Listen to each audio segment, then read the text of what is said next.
आप देख रहे हैं हिमाचल डायरीज सिर्फ पोल स्टार टीवी पर।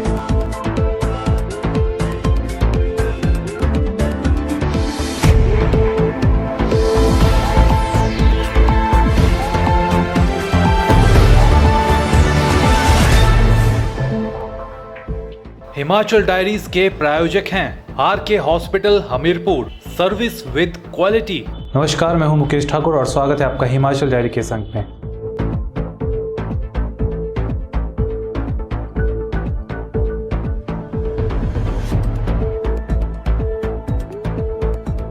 हमीरपुर में भाजपा द्वारा प्रदेश सरकार के खिलाफ विरोध प्रदर्शन किया गया। इस विरोध प्रदर्शन के दौरान भाजपा कार्यकर्ताओं ने डीसी ऑफिस के मेन गेट पर ताला लगा दिया और लगभग 1.5 घंटे तक अणु हमीरपुर सड़क को जाम कर दिया। इस दौरान भाजपा नेता अरुण धूमल ने प्रदेश सरकार पर गिरती कानून व्यवस्था को नहीं संभालने का आरोप भी लगाया।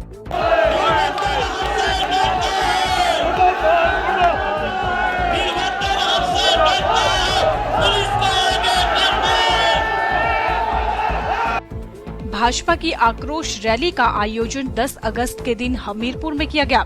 इस विरोध प्रदर्शन में सैकड़ों कार्यकर्ताओं ने हिस्सा लिया। भाजपा नेता अरुण धूमल इस प्रदर्शन की अगुवाई कर रहे थे। यह प्रदर्शन अणु से शुरू हुआ और गांधी चौक पहुंचा। यहां पर भाजपा के कार्यकर्ताओं ने सेक्रेटरीट के गेट पर ताला लगा दिया। इसके बाद भाजपा नेताओं ने भाजपा कार्यकर्ताओं को संबोधित करना शुरू किया। हम सब यहाँ पर आए हैं और ये जो युवा मोर्चा का जोश आज आक्रोश में बदला है, उसका क्या कारण? आपको याद होगा 2012 में दुर्घटना के तहत मैं कहूंगा प्रदेश में सत्ता परिवर्तन हुआ और सत्ता परिवर्तन के बाद जो सरकार सत्ता में आई उसका 5 वर्ष का क्या कार्यकाल रहा, उस पर अगर आप नजर डालेंगे तो यही कारण है कि युवा मोर्चा का जोश आज आक्रोश में बदला है। आज भारतीय जनता युवा मोर्चा हमीरपुर के युवा एक आक्रोश प्रदर्शन यहाँ करने जा रहे हैं। क्या कारण है कि हमीरपुर के युवाओं को आज सड़क पर उतरने के लिए मजबूर होना पड़ रहा है? आज हिमाचल प्रदेश की क्या स्थिति बन गई है? पिछले 4.5 साल से हिमाचल प्रदेश के अंदर भ्रष्ट कांग्रेस सरकार सत्तासीन है और जो पिछले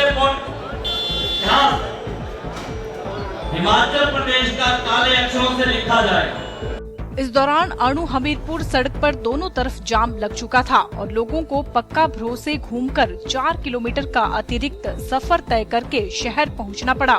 प्रदर्शन के दौरान अरुण धूमल ने बताया कि प्रदेश के कांग्रेस सरकार अपराधों पर अंकुश नहीं लगा पा रही है और इसीलिए विरोध प्रदर्शन का आयोजन किया गया है। सर, आज का जो विरोध प्रदर्शन आपने किया यहाँ पर और चक्का जाम किया, इसका मुख्य उद्देश्य क्या था? देखिए, हमारा ये उद्देश्य था कि जिस तरीके से कानून व्यवस्था पूरे प्रदेश में खराब हो गई है, आए दिन बलात्कार, अपहरण और हत्याओं की घटनाएं हो रही हैं। राज्यपाल महोदय को चाहिए कि सरकार को बर्खास्त करें। पहले होशियार सिंह का कत्ल हुआ, उसके बाद गुड़िया का अपहरण हुआ, बलात्कार हुआ और उसकी हत्या हुई। कल धर्मशाला में लाठीचार्ज हुआ, एक बच्चे का ऊना में अपहरण हुआ। आज मुझे जानकारी मिली कि उस बच्चे की भी 37 वर्ष के बच्चे की बॉडी आज मिली है। ऐसी कानून व्यवस्था पूरे प्रदेश में हो गई है। ये सरकार सबसे निकम्मी सरकार है, इसको तुरंत प्रभाव से बर्खास्त करना चाहिए। वहीं इस विरोध प्रदर्शन और चक्का जाम पर आम लोगों ने क्या कहा, आइए आपको दिखाते हैं। बिल्कुल सही नहीं है। अगर कोई भी प्रदर्शन करना है तो अपने और भी बहुत से तरीके हैं। इस तरह से आम जनता को तंग किया जा रहा है और ये कोई भी यहाँ पे कोई भी मरीज कुछ भी हो सकता है। अभी मेरे पीछे जो गाड़ी खड़ी थी उसमें एक मरीज है जो हॉस्पिटल पहुँचाना है, तो अभी उसने बैक किया है और बाया पक्का हो गया है। जनता परेशान होती है और ये मरीज हैं जो हॉस्पिटल में नहीं पहुँच पाते हैं, उनकी मौत भी हो सकती है। तो इस करके ये प्रदर्शन जो है ये सही नहीं है और गलत है। तो ऐसे प्रदर्शन जो है सड़कों पर नहीं होते हैं। जनता की आवाज़ जो होती है वो कहीं और भी कहीं सुनाई देती है। तो ये प्रदर्शन कहीं और खुली जगह होने चाहिए, ना कि सड़कों पर होने चाहिए। ये तो गलत है सर, गलत है। आप क्या चाहेंगे कि कहाँ विरोध प्रदर्शन हो? ये तो अलग साइड में होना चाहिए, शहर के बीचों बीच ऐसे करके तो ये तो लोगों को परेशानी है। राजनीतिक विरोध प्रदर्शन के लिए इस तरीके से चक्का जाम करना कितना सही है या गलत है, क्या बोलते हैं? गलत है। पर ये सही है कि गलत है तो गलत है वैसे ना, जाम तो गलत है ना। गलती है तो गलती तो है, जाम लग रही है। इनको खुले ग्राउंड में या कहीं और प्रदर्शन कर सकते हैं? जी, दिक्कत तो हो रही है थोड़ी। हाँ जी। तो आप क्या चाहते हैं जब इस तरीके का कोई राजनीतिक प्रदर्शन हो तो उससे वो प्रदर्शन लोगों के लिए होता है, लेकिन लोगों को इससे दिक्कत हो तो उसका क्या मतलब है? चलो अब अच्छे काम के लिए दिक्कत तो उठाना ही पड़ेगी थोड़ी बहुत तो। अच्छा, मतलब आप कह रहे हैं कि अगर विरोध प्रदर्शन के लिए रोड को जाम करना सही है? चलो उतना सही भी नहीं है और उतना गलत भी नहीं है। ठीक है जी। हमने लोगों की परेशानी का सवाल पूर्व मुख्यमंत्री के बेटे और युवा भाजपा नेता अरुण धूमल से पूछा तो उन्होंने कहा कि वे पहले से ही जिला प्रशासन को इस प्रदर्शन की जानकारी दे चुके हैं। उन्होंने कहा कि अगर फिर भी लोगों को इस प्रदर्शन से दिक्कत हुई है तो वे माफी मांगते हैं। जी सर, आपने कानून व्यवस्था की बात की सर, जो ये अभी विरोध प्रदर्शन हुआ इससे खुद एक छोटे लेवल पे कानून व्यवस्था बिगड़ी, आसपास जाम लगा और मुझे जो इन्फॉर्मेशन मिली एक मरीज की गाड़ी थी ऊपर, उसको वापस होके पक्का भरोसे जाना पड़ा अस्पताल। आपको नहीं लगता कि विरोध प्रदर्शन के लिए आप एक और कोई और स्थान चुन सकते थे? हमने विरोध प्रदर्शन के लिए प्रशासन को इन्फॉर्म किया था। ये प्रशासन की जिम्मेवारी बनती है कि उसको अल्टरनेटिव रूट को ही दिया जाए। अच्छा, मुझे इस बात की जानकारी नहीं। हमने आपने प्रशासन को क्या रूट दिया था? हमने उनको बताया था कि हम यहाँ पर प्रदर्शन करेंगे और उस तरीके से वो अपना पूरा जिम्मेवारी। प्रदर्शन मतलब सड़क पे कि जिला मुख्यालय के सामने? हमने उनको जो प्रदर्शन की हमारी रूपरेखा थी उसकी जानकारी प्रशासन को दी। अच्छा, तो आपको नहीं लगता सर इस तरीके से, क्योंकि पॉलिटिकल पार्टीज आप क्या समझते हैं क्या करना चाहिए? जब प्रशासन के लोग हमारे लोगों पर लाठीचार्ज करते हैं, यहाँ पर रोज नशा पकड़ा जा रहा है, एक 37 दिनों के बालक का अपहरण किया गया, उसकी हत्या हो गई, क्या करे? प्रदेश की जनता के हाथ पर हाथ धरकर बैठी रहे? ये प्रदर्शन जब तक नहीं होगा, जब तक लोगों के बीच में इसकी जानकारी नहीं दी जाएगी, तब तक ये सरकार का तख्ता पलट नहीं होगा या राज्यपाल अपना काम नहीं कर पाएंगे। हम इसीलिए राज्यपाल को, इनके केंद्रीय नेतृत्व को जागरूक कर रहे हैं कि प्रशासन का पूरे तरीके से भट्ठा बैठ गया है, कृपा करके इस भ्रष्ट मुख्यमंत्री को यहाँ से तत्काल प्रभाव से बर्खास्त किया जाए। उसके ऊपर आप क्या कहेंगे? उन लोगों को क्या कहेंगे? अगर किसी को परेशानी हुई है हम उनसे क्षमा मांगते हैं, लेकिन इसकी जिम्मेवारी प्रशासन की बनती है, क्योंकि हमने जानकारी उनको दी थी। उनको चाहिए था कि अल्टरनेट रूट उनको बना के दिया जाए ताकि किसी को इससे तकलीफ ना हो। वहीं एसपी हमीरपुर रमन कुमार ने कहा कि सेक्रेटरीट के गेट पर ताला लगाने और सड़क जाम करने के मामले में कार्रवाई की जाएगी और दोषियों के खिलाफ जो भी कानूनी प्रक्रिया है उसे निभाया जाएगा।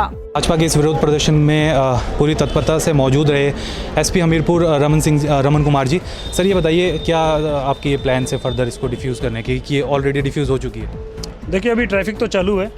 हमारा मेन कंसर्न ये था कि पब्लिक को परेशानी ना हो, तो ट्रैफिक चालू हो गया है। जो बीजेपी के कार्यकर्ता हैं युवा मोर्चा के, उनसे बात करी है और उनको कहा गया है कि वो जल्दी इस असेंबली को, जो कि अनलॉफुल है, इसको ख़त्म करें और इसमें जो भी कार्रवाई बनेगी वो की जाएगी। तो you are saying that this is an unlawful assembly, तो इसमें आगे क्या फर्दर कुछ एक्शन लेने का प्लान है? एक्चुअली गांधी चौक के लिए परमिशन मिली थी और उसके बाद में जो यहाँ जो रास्ता रोका गया है उसको देखते हुए ये ठीक नहीं है।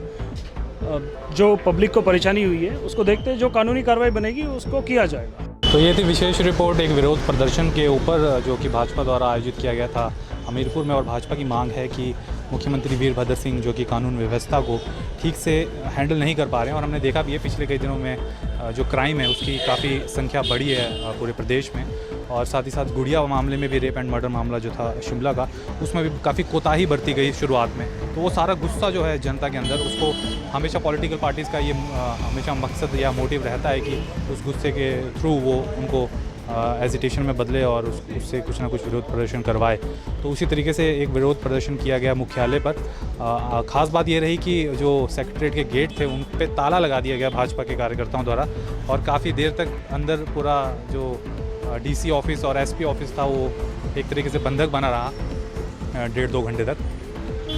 इस दौरान कुछ और चीज़ें हमने को देखने को मिली कि जो जाम लगा था आसपास, उसमें लोगों को काफ़ी परेशानियां भी हो रही थी। एक शख्स जो हमें मिले उन्होंने बताया कि उनके पीछे मरीज़ की गाड़ी थी, उसमें एक मरीज़ था वो सीरियस कंडीशन में था और उसको हॉस्पिटल ले जाना था, तो उनको यहाँ से घूम के पूरा एक राउंड मार के जाना पड़ा।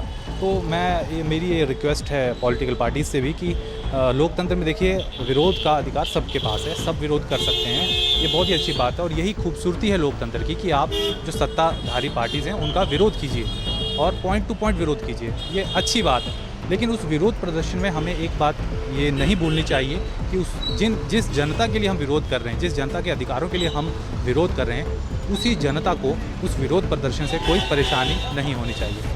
इस बात का ख्याल अगर सभी पॉलिटिकल पार्टीज रखेंगे तो एक संवेदनशील पहलू भी आएगा हमारे लोकतंत्र में, जो कि धीरे धीरे खत्म होता जा रहा है। तो ये थी विशेष रिपोर्ट कैमरा पर्सन नेक राम और कैमरा पर्सन धर्मवीर के साथ मुकेश सिंह ठाकुर की। वहीं सुंदरनगर में भी भाजपा ने आक्रोश रैली का आयोजन किया और इस आक्रोश रैली में भारी संख्या में सुंदरनगर भाजपा के कार्यकर्ता, युवा मोर्चा के कार्यकर्ता मौजूद रहे। भीड़ क्यों जुटाई है? दुनिया हम शर्मिंदा है, कातिल जिंदा है। सुंदरनगर में भी जिला भाजपा युवा मोर्चा ने युवा मोर्चा अध्यक्ष मुकेश चंदेल, जिला अध्यक्ष राकेश जम्बाल व जयराम ठाकुर के नेतृत्व में सुंदरनगर के जौहर पार्क से लेकर नए बस अड्डे तक रोष रैली निकाली, जिसमें युवा मोर्चा के कार्यकर्ताओं ने मुख्यमंत्री वीरभद्र सिंह का पुतला भी फूंका और प्रदेश सरकार के खिलाफ जमकर नारेबाजी की। इस मौके पर रामलाल ठाकुर ने अपने संबोधन में कहा कि हाल ही में भाजपा प्रदेश अध्यक्ष के खिलाफ की गई गद्दी समुदाय की टिप्पणी के बारे में कड़ा विरोध करते हैं। उन्होंने कहा कि जिस तरह कोटखाई में गुड़िया का बलात्कार और हत्या की गई है, इससे हिमाचल जैसे शांत प्रदेश को शर्मसार कर दिया है। आज हमने जो हमारा संगठनात्मक जिला सुंदरनगर पड़ता है, यहाँ पर युवा मोर्चा के तत्वावधान में हमने आक्रोश रैली जो पूरे प्रदेश भर में हो रही है, उस कार्यक्रम को आज किया यहाँ पर। और उसमें प्रमुख रूप से जिस प्रकार से हिमाचल प्रदेश में वर्तमान सरकार जो है भ्रष्टाचार के आरोप के साथ बनी थी और वो सारे आरोप अभी तक भी उसी तरह से कायम हैं, लेकिन उसके साथ साथ में नए आरोपों में घिरती सरकार जो है वो कानून व्यवस्था की दृष्टि से जो मुद्दे थे उन मुद्दों को लेकर के बात की है। एक घटना शिमला में इतनी बड़ी घटना हो जाती है, 10वीं कक्षा की गुड़िया जो है वो उसके साथ बलात्कार होता है, हत्या होती है और उसके बाद उस घटना को मुख्यमंत्री इस प्रकार से कहे कि ऐसी छोटी मोटी घटनाएं होती हैं, ये सचमुच में बर्दाश्त के योग्य नहीं है, बर्दाश्त के काबिल नहीं है।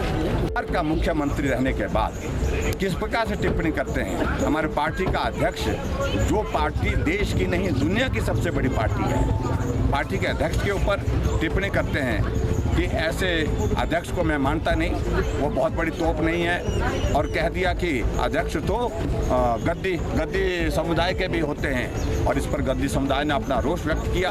पिछले कल उन्होंने प्रदर्शन किया और जब उन्होंने भी प्रदर्शन किया उनके ऊपर भी लाठी भांजी गई, वहाँ पर उनको चोट आई है। हमारे कुछ वहाँ पर जो है प्रदर्शनकारी जो हमारे पार्टी के साथी हैं वो घायल हुए हैं। इन सारी बातों को लेकर के आज हमने ये आक्रोश रैली यहाँ सुंदरनगर में की है और आने वाले समय में सरकार भारतीय जनता पार्टी की बनने वाली है।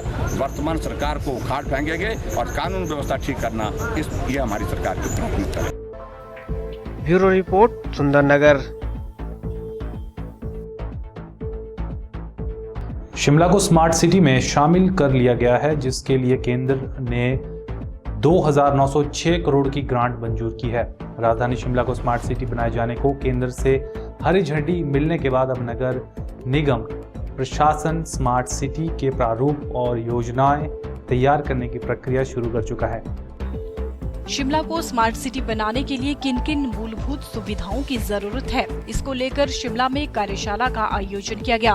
कार्यशाला का शुभारंभ मुख्य सचिव हिमाचल प्रदेश सरकार वीसी फारका ने किया।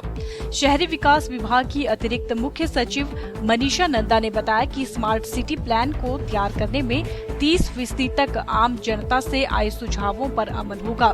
50 सालों में राजधानी और ऐतिहासिक शहर शिमला कैसा दिखे, यहाँ क्या बुनियादी सुविधाएं मिले, इस पर संबंधित विभागों एवं स्वयंसेवी संस्थाओं के साथ कार्यशाला का आयोजन किया जा रहा है। इसे मास्टर प्लान में शामिल किया जाएगा। उन्होंने बताया कि शिमला स्मार्ट सिटी का 2,906 का प्रोजेक्ट है, जो कि शिमला में पार्किंग, पानी के उचित वितरण, पैदल रास्तों, सुरक्षा एवं ट्रांसपोर्ट की व्यवस्था को सुदृढ़ करने पर खर्च किया जाएगा। शिमला को स्मार्ट सिटी में तब्दील करने के लिए न सिर्फ इंफ्रास्ट्रक्चर पर बल दिया जाएगा, बल्कि शिमला की हरियाली भी बरकरार रहे, इस पर भी काम किया जा रहा है। इसके लिए सबकी भागीदारी सुनिश्चित की जा रही है ताकि भविष्य में शिमला को दिक्कतों से न जूझना पड़े। पोलस्टार टीवी के लिए शिमला से रमिता सोनी की रिपोर्ट। प्रदेश में स्वाइन फ्लू का कहर थमने का नाम नहीं ले रहा। स्वाइन फ्लू से होने वाली मौतों का आंकड़ा बढ़ता ही जा रहा है। टांडा मेडिकल कॉलेज में स्वाइन फ्लू से 35 वर्षीय महिला की मौत हो गई। यह महिला जिला हमीरपुर के बड़सर की रहने वाली है। गांव पथलियार की रहने वाली महिला की 6 अगस्त को अचानक तबीयत खराब हुई थी। बीमार होने पर परिजन महिला को मैहरे के एक निजी अस्पताल में लेकर आए थे। 6 अगस्त को मैहरे अस्पताल में भर्ती रहने के बाद महिला को अगले दिन 7 अगस्त को टांडा मेडिकल कॉलेज एवं अस्पताल के लिए रेफर कर दिया गया। टांडा में महिला के रक्त के सैंपल लिए गए। इसके बाद 8 अगस्त को महिला को स्वाइन फ्लू बीमारी की पुष्टि हुई, लेकिन स्वास्थ्य में कोई सुधार न होने के चलते 9 अगस्त को महिला की अस्पताल में मौत हो गई है।